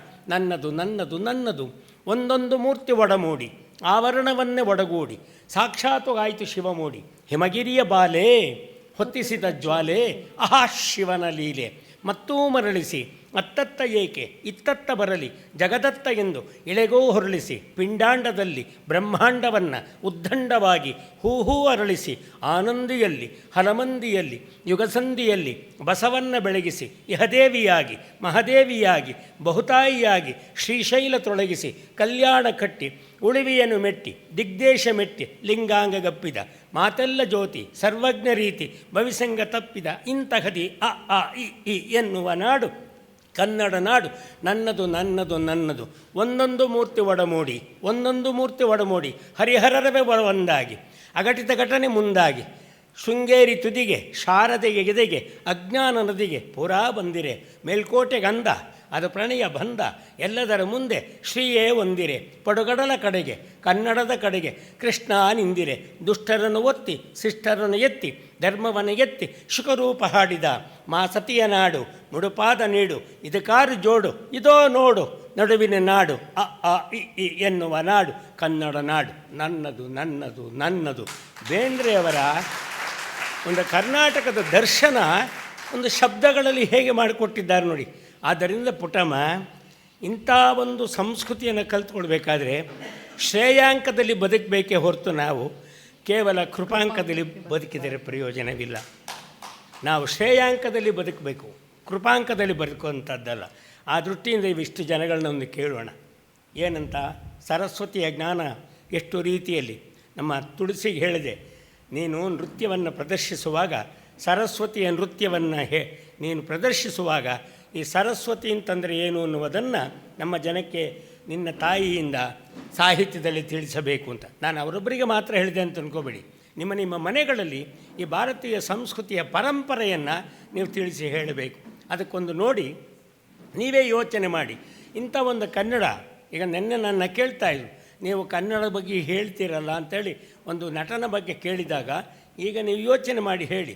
ಇಂಥ ಕನ್ನಡವನ್ನು ಉಳಿಸಿಕೊಳ್ತಕ್ಕಂತಹ ಕನ್ನಡಿಗರಾದ ನಾವು ಒಬಾಮನನ್ನು ಅನುಸರಿಸಿದರೆ ಮಾತ್ರ ಕನ್ನಡ ಉಳಿಯುತ್ತೆ, ಇಲ್ಲದಿದ್ದರೆ ನಮ್ಮ ಕನ್ನಡ ಉಳಿಯೋದಕ್ಕೆ ಸಾಧ್ಯ ಇಲ್ಲ. ಹಾಗಿದ್ದ ಮೇಲೆ ನೀವೆಲ್ಲ ಒಬಾಮನನ್ನು ಅನುಸರಿಸಿ ಕನ್ನಡವನ್ನು ಉಳಿಸೋದಕ್ಕೆ ಸಿದ್ಧರಿದ್ದೀರಾ? ಎಲ್ಲರ ಮನಸ್ಸು ಎಲ್ಲಿ ಹೋಯಿತು ಅಂದರೆ ವೀಸಾ ಬೇಡ, ಪಾಸ್ಪೋರ್ಟ್ ಬೇಡ, ಅಮೇರಿಕಾಗೆ ಹೊರಟೋಯ್ತು. ಒಬಾಮ ಎಂತಾದರೆ ಕನ್ನಡ ಹೇಳ್ತಾನವನು, ಅಯ್ಯೋ ಹೌದಾ ಅವನು ಕನ್ನಡ ಬರುತ್ತಾ ಅಂತ. ಕನ್ನಡದ ಗೂಢಾರ್ಥಗಳ ಒಂದೊಂದು ಅಕ್ಷರದ ಸ್ವರ ಗಮ್ ಗಣಪತಿಯೇ ನಮಃ ಅನ್ನುವ ಹಾಗೆ ಒಬಾಮ ಗಮನಿಸಿ. ಓದುವುದು, ಬರೆಯುವುದು, ಮಾತಾಡುವುದು, ಈ ಒಬಾಮನನ್ನು ನಾವು ಅನುಸರಿಸಿದರೆ ಅಮೇರಿಕ ಮಾಜಿ ಅಧ್ಯಕ್ಷ ಒಬಾಮನು ಕನ್ನಡವನ್ನು ಕಲಿತಾನೆ. ಅಕ್ಷರಾತ್ಮಕಂ ಕಾವ್ಯಂ ಇಡ್ಲಿ ಚಟ್ನಿ ವಡೆ ಸಾಂಬಾರ್ ಈ ನಾಲ್ಕು ಕೊಟ್ಟು ಶಿವನಿಗೊಂದು ಸ್ತುತಿ ಮಾಡು ಅಂತ ಹೇಳಿದರೆ ಪ್ರಾರ್ಥನೆ ಮಾಡೋಕ್ಕಾಗತ್ತಾ? ವಿನಯ್ ಆಗುತ್ತಾ? ಇಡ್ಲಿ ಚಟ್ನಿ ವಡೆ ಯಾಕೆ ನೀ ಮಂತ್ರ ಹೇಳಿಸ್ತೀಯ, ಈಶಾವಾಸ್ಯಮಿದಂ ಸರ್ವಂ ಯತ್ಕಿಂಚ ಜಗತ್ಯಾಂಜಗತ್ ತೇನ ತೆಕ್ತೇನ ಭುಂಜೀತ ಅಂತೀವಿ. ಹಾಗಿದ್ದ ಮೇಲೆ ಸೃಷ್ಟಿಕರ್ತ ಅಂತ ಹೇಳುವಾಗ ಇಡ್ಲಿ ಚಟ್ನಿ ವಡೆ ಸಾಂಬಾರು ಕೊಟ್ಟರೆ ಒಂದು ಶಿವನ ಬಗ್ಗೆ ಒಂದು ಪ್ರಾರ್ಥನೆ ಮಾಡ್ತೀರಾ ಅಂದರೆ ಕವಿ ಮಾಡೇ ಬಿಟ್ಟ. ಹೇ ಸಾಂಬಾರ್ ರುದ್ರೇಶ ಸಾಂಬಾರು ಬಂತಲ್ಲ, ಚಟಿ ಚಟಿ ನಿಟಿಲಾಕ್ಷ ಚಟ್ನಿ ಬಂತಲ್ಲ, ನೀ ಭಕ್ತನೆಂದು ನನ್ನನ್ನು ಪರಿಭಾವಿಸುವಡೆ, ನನ್ನ ಶಿರವನು ನಿನ್ನ ಚರಣದಲ್ಲಿ ಎಲ್ಲಿ ಯಾವಾಗ ಇಡಲಿ ತೋರು ಕಾರುಣ್ಯ. ಅದರಿಂದ ನಮಗೆ ಸಾದೃಶ್ಯ ಅಂತಕ್ಕಂಥದ್ದು ಬರಬೇಕಾದ್ರೆ ಸರಸ್ವತಿ ಸುಮ್ಮನೆ ಬರೋಲ್ಲ. ವಿದ್ಯಾತುರಾಣಾಂ ನ ಸುಖನ್ನ ನಿದ್ರಾ. ಹಾಗಿದ್ಮೇಲೆ ನಾವು ಮಾತಾಡ್ತೀವಿ ಅಂತಂದರೆ, ನಾವೆಲ್ಲರೂ ಮಾತಾಡ್ತೀವಿ ಅಂದರೆ ನಮ್ಮ ಮಾತುಗಳು ಹೇಗಿರಬೇಕು ಅನ್ನೋಕ್ಕೆ ಸುಭಾಷಿತದಲ್ಲಿ ಏನು ಹೇಳಿದ? ಮಾಮ, ನೀವು ಸಂಸ್ಕೃತಿ ಬಗ್ಗೆ ಹೇಳಿದ್ರಿ, ಹೌದಾ? ಆದ್ರೆ ಸಂಸ್ಕೃತಿ ಜೊತೆಗೆ ನಮಗೆ ಪ್ರಕೃತಿಯು ಕೂಡ ಪೂರಕವಾಗಿದ್ದಾಗ ಮಾತ್ರ ಒಂದು ಸಂಸ್ಕೃತಿಯ ಒಂದು ಸಂಪ್ರದಾಯ ಪರಂಪರೆ ಮುಂದುವರಿಲಿಕ್ಕೆ ಸಾಧ್ಯ. ಸಂಸ್ಕೃತಿಯನ್ನೇನೋ ನಮಗೆ ಕವಿ ಕಟ್ಕೊಟ್ಟಿದ್ದನ್ನ ನೀವು ಹೇಳಿದ್ರಿ, ಆದ್ರೆ ಜೊತೆಗೆ ಪ್ರಕೃತಿಯನ್ನು ಕೂಡ ಕಟ್ಕೊಟ್ಟಿದ್ದ ಬಗೆಯನ್ನು ನಾವು ಹೇಳಬೇಕಲ್ವಾ? ಪ್ರಕೃತಿಯನ್ನು ಕೂಡ ನಾನಾ ರೀತಿಯಲ್ಲಿ ಹೇಳ್ಬೋದು.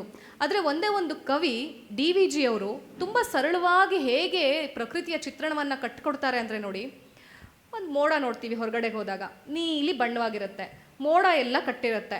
ಹೇಗೆ ಹೇಳ್ಬೋದು? ತುಂಬ ಚೆನ್ನಾಗಿದೆಯಪ್ಪ ಇವತ್ತು ವಾತಾವರಣ ಅಂತ ಹೇಳ್ಬಿಡ್ತೀವಿ. ಆದರೆ ಕವಿ ಹೇಗೆ ಹೇಳ್ತಾನೆ?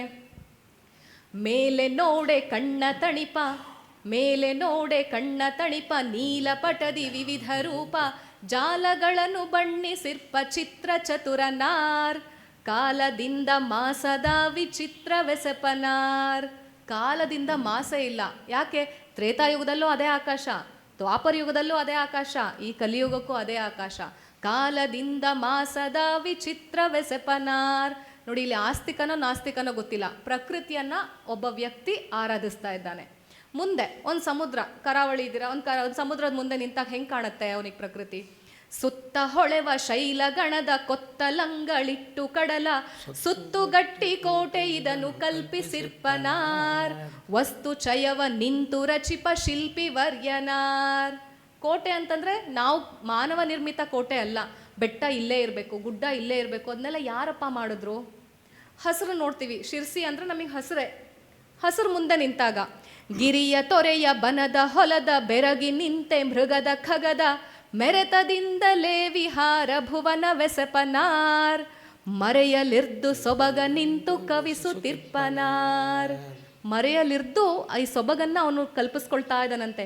ಮರೆಯಲಿರ್ದು ಸೊಬಗ ನಿಂತು ಕವಿಸುತ್ತಿರ್ಪನಾರ್, ಜ್ಯೋತಿಗಳನ್ನು ಗಗನ ತಳದಿ, ಗೀತೆಗಳನ್ನು ವಿಹಗ ಮುಖದಿ, ಪ್ರೀತಿಗಳನ್ನು ಜನರ ಮನದಿ ತೋರುತ್ತಿರ್ಪನಾರ್, ಮಾತನುಳಿದ ಕವಿತೆಯಿಂತು ಹಾಡುತ್ತಿರ್ಪನಾರ್. ಅವನ ಲೀಲೆ ನೋಡಿ ತಣಿವೆ, ಅವನ ಲೀಲೆ ಕೇಳಿ ತಣಿವೆ, ಅವನ ಭಿಕ್ಷೆಯುಂಡು ಬೆಳೆವೆ ಅವನ ಅರಿಯೆವು, ಅವನ ಲೀಲೆಗಳನ್ನು ಕಾಣ್ವೆವನ ಕಾಣೆವು, ಅವನ ಲೀಲೆಗಳನ್ನು ಕಾಣ್ವೆವನ ಕಾಣೆವು. ಮನಕ್ಕೆ ತೋರ್ಪ ಸೊಬಗನೆಲ್ಲ, ಕವಿ ಯಾರು ಅಂತ ಹೇಳೋದಕ್ಕೆ ಬರೀತಾರೆ, ಮನಕ್ಕೆ ತೋರ್ಪ ಸೊಬಗನೆಲ್ಲ ತನಗೆ ತುಷ್ಟಿಯಪ್ಪ ತೆರದಿ, ಜನಕ್ಕೆ ನುಡಿಯಲರಿತ ಸುಕವಿ ತಿಲಕನಾಥನು. ಬರೀ ಕವಿ ಅಲ್ಲ ನೋಡಿ, ಅವ್ರು ಎಷ್ಟು ಚೆನ್ನಾಗಿ ಹೇಳ್ತಾರೆ. ಜನಕ್ಕೆ ನುಡಿಯಲರಿತ ಸುಕವಿ ತಿಲಕನಾಥನು, ಅನುವಿನಿಂದ ಬರೆವ ಕಲೆಯ ಕಲಿತನಾಥನು. ನೋಡಿ, ಒಬ್ಬ ಕವಿ ಇಡೀ ಪ್ರಕೃತಿಯನ್ನ ಯಾವುದೇ ಒಬ್ಬ ಆಸ್ತಿಕನಿಗಾಗ್ಲಿ ಯಾವುದೇ ಒಬ್ಬ ನಾಸ್ತಿಕನಾಗ್ಲಿ, ನಾಸ್ತಿಕನೂ ಕೂಡ ಒಪ್ಪಬಹುದಾದಂತಹ ಒಂದು ಪದ್ಯ. ಅದಕ್ಕೆ ಈ ಪದ್ಯ ಕೊಟ್ಟಿರುವಂಥ ಶೀರ್ಷಿಕೆಯೇ ನಿವೇದನ ಅಂತ ಹೇಳಿ. ಎಂಥ ಒಳ್ಳೆ ಪದ ನೋಡಿ. ಈ ನಿವೇದನ ಅಂತ ಒಂದು ಶಬ್ದ ಬಂದಾಗ ನನಗೊಂದು ಹಾಸ್ಯ ನೆನಪಾಗುತ್ತೆ. ನಿಜವಾಗಿಯೂ ನಡೆದಂಥ ಒಂದು ಘಟನೆ. DVG ಅವ್ರದ್ದು ಪದ್ಯ ಇದು, ಮಂಕುತಿಮ್ಮನ ಕಗ್ಗ ಅಂತೇಳಿ ಏನು ನಾವು ಹೇಳ್ತೀವಿ ಇವತ್ತು, ಅವ್ರದ್ದು ಪದ್ಯ ನಿವೇದನ ಅಂತ. ಇದನ್ನು ರಾಜರತ್ನಂ ಅವರು, GP ರಾಜರತ್ನಂ ಗೊತ್ತಲ್ವ, ದೊಡ್ಡ ಕವಿ. ನಾಯಿ ಮರಿ ತಿಂಡಿ ಬೇಕೆ ಬರೆದಂಥ ಮಕ್ಕಳ ಕವಿ. ಆದರೆ ಅವರು ಪ್ರಬುದ್ಧ ಕವಿಯನ್ನು ಕೂಡ, ಕವಿತೆಗಳನ್ನೆಲ್ಲ ಕೂಡ ಬರೆದಿದ್ದಾರೆ. ರಾಜರತ್ನಂ ಅವರು ಡಿಗ್ರಿ ಕಾಲೇಜಿಗೆ, ಪದವಿ ವಿದ್ಯಾರ್ಥಿಗಳಿಗೆ ಈ ನಿವೇದನ ಪಾಠ ಮಾಡಲಿಕ್ಕೆ ಕ್ಲಾಸಿಗೆ ಬರ್ತಾರೆ, ತರಗತಿಗೆ ಬರ್ತಾರೆ. ಹೀಗೆ ಮಕ್ಕಳೆಲ್ಲ ಕೂತಿದ್ರು. ಬಂದರು. ನಮ್ಮ ಮೇಷ್ಟ್ರುಗಳಿಗೆ ಒಂದು ಕೆಟ್ಟ ಬುದ್ಧಿ ಏನು ಅಂತಂದರೆ, ಕೆಟ್ಟ ಬುದ್ಧಿನೋ ಒಳ್ಳೆ ಬುದ್ಧಿನೋ ಗೊತ್ತಿಲ್ಲ, ಯಾರು ಮಕ್ಕಳ ಕೈನಲ್ಲಿ ಚಾಕ್ ಪೀಸ್ನಲ್ಲಿ ಆವತ್ತಿನ ಪಾಠದ ಶೀರ್ಷಿಕೆಯನ್ನು ಬೋರ್ಡ್ ಮೇಲೆ ಬರ್ಸೋದೊಂದು ಒಂದು ವ್ಯಸನ ಇರುತ್ತೆ ನಮ್ಮ ಮೇಷ್ಟ್ರಿಗೆಲ್ಲ. ರಾಜರತ್ನಮ್ನವರು ಏನು ಮಾಡಿದ್ರು, ಒಬ್ಬ ಮುಂದೆ ಯಾರು ಕೂತಿದ್ದಾರೆ, ಬಾರಪ್ಪ ಇಲ್ಲಿ ಬರೆಯೋ, ಚಾಕ್ ಪೀಸ್ ತಗ, ನಿವೇದನ ಪದ್ಯ ಬರಿ ಅಂತೇಳಿ ಬರೆಸ್ತಾರೆ. ಆ ಹುಡುಗ ಬಂದ, ನಿವೇದನ ಅಂಥೇಳಿ ಬರೀಬೇಕು, ಚಾಕ್ ಪೀಸ್ ತಗೊಂಡ, ಹೋದ ಬೋರ್ಡ್ ಮೇಲೆ ಬರ್ದ, ನಿವೇದನ, ನೀ ಗುಣಸು ನೀ, ವೇ ದೀರ್ಘ ವೇ ದ ನ, ನಿವೇದನ ಬರಿಬೇಕು. ಅವನೇನು ಮಾಡ್ದ, ನೀ ದೀರ್ಘ ಮಾಡ್ಬಿಟ್ಟ, ನೀ ಗುಣಸು ನೀ ದೀರ್ಘ ಮಾಡ್ಬಿಟ್ಟ. ಏನಾಯ್ತು, ನಿವೇದನ ಅಂತ ಬರೆದ್ಬಿಟ್ಟ. ಸುಮ್ಮನೆ ಈ ಕಡೆ ನಿಂತು ನೋಡ್ತಾ ಇದ್ರು ರಾಜರತ್ನಂ ಅವರು. ತಿರುಗಿ ನೋಡ್ತಾರೆ, ವಾ ಪಟಿಂಗ, ನಿವೇದನ ಮಾಡ್ಬಿಟ್ನಾ. ಗೊತ್ತಲ್ಲ ಈ ಮೇಷ್ಟ್ರುಗಳದ್ದು ಮತ್ತು ಈ ಹುಡುಗರುಗಳದ್ದು ಬುದ್ಧಿ ಹೀಗೆ ಆಗ್ತಾ ಇರುತ್ತೆ. ಈಗ ಮಾಮ ಹೇಳ್ದಂಗೆ ಯಾವಾಗಲೇ ಟೀಚರ್ ಅನ್ನೋ ಒಂದು ಪದಕ್ಕೆ ಎಷ್ಟೊಳ್ಳೆ ಅರ್ಥ ಇದೆ ಅಂತಂದರೆ, TEACHER. ಟಿ ಟಾಲರೆನ್ಸ್, ತಾಳ್ಮೆ ಇರಬೇಕು ಟೀಚರ್ಗೆ. ಈ ಎಲಾಕ್ವೆನ್ಸ್, ವಾಗ್ಮಿತೆ ಇರಬೇಕು. ಎ ಆಕ್ಟಿವ್ನೆಸ್, ಚುರುಕುತನ ಇರಬೇಕು. ಸಿ ಕ್ಯಾಲಿಗ್ರಫಿಕ್ ರೈಟಿಂಗ್, ಮುದ್ದಾದ ಬರವಣಿಗೆ ಇರಬೇಕು. ಸಿ ಹೈ ಮೈಂಡೆಡ್ ಥಿಂಕಿಂಗ್, ಉದಾತ್ತ ಸ್ವಭಾವ ಇರಬೇಕು. ಇನ್ನೊಂದು ಈ ಎಂಬಾಲ್ಡನ್, ಧೈರ್ಯ ಇರಬೇಕು. ಕೊನೆಯದೇ ಆರ್ ರೂಲರ್, ಬಾಯಲ್ಲಿ ಬೆಣ್ಣೆ ಬಗ್ಲಲ್ಲಿ ದೊಣ್ಣೆ, ಅವನೇ ನಮ್ಮ ಟೀಚರ್ ಕಣಣ್ಣೆ ಅಂತ ಹೇಳಿ. ಆದರೆ ಇವಾಗ ಏನು ಮಾಡೋದು, ಆರ್ ರೂಲರ್ ಪದ ನಮಗೆ ಔಟ್ಡೇಟೆಡ್ ಆಗೋಗ್ಬಿಟ್ಟಿದೆ. ಯಾವ ಮೇಷ್ಟ್ರು ಕೂಡ ಬಗ್ಲಲ್ಲಿ ದೊಣ್ಣೆ ಇಟ್ಕೊಳ್ಳಂಗಿಲ್ಲ, ಬಾಯಲ್ಲಿ ಬೆಣ್ಣೆ ಮಾತ್ರ ಸುರಿಸ್ಬೇಕು. ಆ ಬೆಣ್ಣೆಗೆ ಯಾವ ಕರ್ಗೋ ಅಂತ ವಿದ್ಯಾರ್ಥಿಗಳು. ಇನ್ನೂ ಒಂದು ಕಾನೂನು ಬಂದಿದೆ, ಕಾಲೇಜುಗಳಲ್ಲಿ ಪಾಠ ಮಾಡಬೇಕಾದ್ರೆ ಲೆಕ್ಚರರ್ಗಳು ಯಾವುದೇ ಹೆಣ್ಣು ಮಗುವನ್ನು 40 ಸೆಕೆಂಡ್ಗಿಂತ ಜಾಸ್ತಿ ನೋಡ್ಕೊಂಡು ಪಾಠ ಮಾಡಬಾರ್ದು ಅಂತ ಬಂದಿದೆ. ಅದಕ್ಕೆ ನಾನೊಬ್ಬ ಲೆಕ್ಚರರ್ನ ಕೇಳಿದೆ. ಅವನು ನಮ್ಮ ಥರ ಖುಷಿ ಮನುಷ್ಯ. ಏನೇ 40 ಸೆಕೆಂಡ್ ಮಾತ್ರ ನೋಡಬೇಕು, ಜಾಸ್ತಿ ನೋಡಿದ್ರೆ ಹುಡುಗಿ ಏನಾದ್ರು ದೂರು ಕೊಟ್ಟರೆ ನಿನ್ನನ್ನು ಒಳಗಾಗ್ತಾರೆ ಅಂತ. ಅಯ್ಯೋ ಮಾಮ, ಅವರೇ ಬುದ್ಧಿವಂತರು ಅಂದರೆ ಚಾಪೆ ಕೆಳಗೆ ಅಂದರೆ ರಂಗೋಲಿ ಕೆಳಗೆ ಅಂತಿದೆ. ಏನು ಮಾಡ್ತೀಯ ಅಂದೆ. 39 ಸೆಕೆಂಡ್ ನೋಡ್ತೀನಿ, 40 ಸೆಕೆಂಡಿಗೆ ಇನ್ನೊಂದು ಕಡೆಗೆ ನೋಡ್ತೀನಿ ಅಂತ. ಇದು ಒಂದು ಥರದ ಪಟಿಂಗ್ ಬುದ್ಧಿಗೆ. ಆ ಪಟಿಂಗ್ ಬುದ್ಧಿಗೆ ಅದಕ್ಕೆ ನೋಡಿ, ಇವತ್ತು ಯಾವಾಗ ಮೇಷ್ಟ್ರ ಕಡೆಯಿಂದ ಹೊಡೆತ ನಿಲ್ತೋ ಅವತ್ತಿನಿಂದ ಪೊಲೀಸರಿನ ಹೊಡೆತ ಜಾಸ್ತಿ ಆಯ್ತಂತೆ. ಯಾವಾಗ ಮಕ್ಕಳಿಗೆ ಟೀಚರಿಂದ ಹೊಡೆತ ಬೀಳಲ್ವೋ ಮುಂದೆ ಪೊಲೀಸಿಂದ ಹೊಡೆತ ಬೀಳೋ ಅಂತ ಪರಿಸ್ಥಿತಿ ಇವತ್ತು ಆಗೋಗ್ಬಿಟ್ಟಿದೆ. ಆದರೂ ಟಾಲರೆನ್ಸ್, ಈ ಎಲಾಕ್ವೆನ್ಸ್, ವಾಗ್ಮಿತೆ, ತಾಳ್ಮೆ ಅದೆಲ್ಲ ಒಬ್ಬ ಟೀಚರ್ಗೆ ಇರಬೇಕಲ್ಲ. ರಾಜರತ್ನಂ ಅಂಥದ್ದೇ ಎಲ್ಲ ಉದಾತ್ತ ಸ್ವಭಾವವನ್ನು ಇಟ್ಕೊಂಡಿರುವಂಥ ಒಬ್ಬ ಶಿಕ್ಷಕ. ಅವ್ರು ನೋಡಿದ್ರು ಪದವಿ ವಿದ್ಯಾರ್ಥಿಗಳು, ಅವನನ್ನು ಅವಮಾನ ಮಾಡೋ ಹಾಗಿಲ್ಲ, ಎಲ್ಲರ ಎದುರುಗಡೆ ನಿಲ್ಲಿಸ್ಬಿಟ್ಟು ಏನೋ ನೀನು ಹಿಂಗೆ ಮಾಡಿದ್ಯಾ, ಹಾಗೆ ಮಾಡಿದ್ಯಾ, ಹೀಗೆ ಮಾಡಿದ್ಯಾ ಅಂತ ಬೈಯೋ ಹಾಗಿಲ್ಲ. ಮನಸ್ಸು ಸೂಕ್ಷ್ಮ, ಹದಿಹರೆಯದ ವಯಸ್ಸು. ಅವ್ರು ನೋಡಿದ್ರು ಹೇಗೆ ಇದನ್ನು ಸಮಸ್ಯೆ ಸಾಲ್ವ್ ಮಾಡೋದು. ಇಮಿಡಿಯೇಟಾಗಿ ಮಾಡಬೇಕು. ಆ್ಯಕ್ಟಿವ್ನೆಸ್, ಚುರುಕುತನ. ಮತ್ತೆ ಚಾಕ್ಪೀಸ್ ತಗೊಂಡ್ರು. ಹಿಂಗೆ ಬರ್ದಿದ್ಯೇನಪ್ಪ, ನಿನಗೆ ಸ್ವಲ್ಪ ವ್ಯಾಕರಣದಲ್ಲಿ ಒಂದು ಸ್ವಲ್ಪ ವ್ಯತ್ಯಾಸ ಆಗಿದೆ ಅಷ್ಟೇಪ್ಪ, ಹೋಗು ಕೂತ್ಕೋ, ನಾನು ಸರಿ ಮಾಡ್ತೀನಿ, ನೀನು ಹೋಗಿ ಕೂತ್ಕೋ ಅಂತೇಳಿ ಕೂರಿಸ್ಬಿಟ್ಟು ಚಾಕ್ಪೀಸ್ ತಗೊಂಡ್ರು. ನೋಡಪ್ಪ, ಈ ನೀವೇ ದನ ಅಂತ ಬರ್ದಿದೆಯಲ್ಲ, ಸ್ವಲ್ಪ ವ್ಯಾಕರಣ ವ್ಯತ್ಯಾಸ ಆಗಿದೆ. ಈ ನೀವೇ ಅನ್ನೋದಿದೆಯಲ್ಲ, ಅದು ಏಕವಚನ ಅಲ್ಲ, ಅದು ಬಹುವಚನದ ಪದ. ಅದಕ್ಕೆ ನೋಡು, ನೀವೇ ದನ, ಮುಂದೆ 2 ಅಕ್ಷರ ಬರೀತಾರೆ, ಗಳು, ನೀವೇ ದನಗಳು. ನೋಡು ಈಗ ಸರಿ ಹೋಯ್ತು ಅಂತೇಳಿ ಹಿಂಗೆ ಹಿಡ್ಕೊಂಡು ನಿಂತ್ಕೊಂತಾರೆ. ಅಲ್ಲಿಗೆ ಯಾರಿಗೆ ನೀವೇ ದನ ಅಂತ ಅವನು ಹುಡುಗ ಹೇಳಿದ್ನೋ, ನೀವೇ ದನಗಳು ಅಂಥೇಳಿ ತಿರುಗಿಸ್ಬಿಟ್ರು. ಒಬ್ಬ ವ್ಯಕ್ತಿ ಒಂದು ಸಂದರ್ಭವನ್ನು ತಿಳಿಯಾಗಿ, ತಾಳ್ಮೆಯಿಂದ, ಚುರುಕು ಬುದ್ಧಿಯಿಂದ, ಉದಾತ್ತ ಸ್ವಭಾವದಿಂದ ಪರಿಹಾರವನ್ನು ಮಾಡ್ತಾನೋ ಅದು ಒಬ್ಬ ಶಿಕ್ಷಕನ ಮುಖ್ಯ ಲಕ್ಷಣ. ವೀಕ್ಷಕ ಮಹಾಪ್ರಭುಗಳೇ, ನಮ್ಮ ಚಾನಲ್ ಅನ್ನು ಸಬ್ಸ್ಕ್ರೈಬ್ ಮಾಡಿ, ಶೇರ್ ಮಾಡಿ, ಪ್ರೋತ್ಸಾಹಿಸಿ.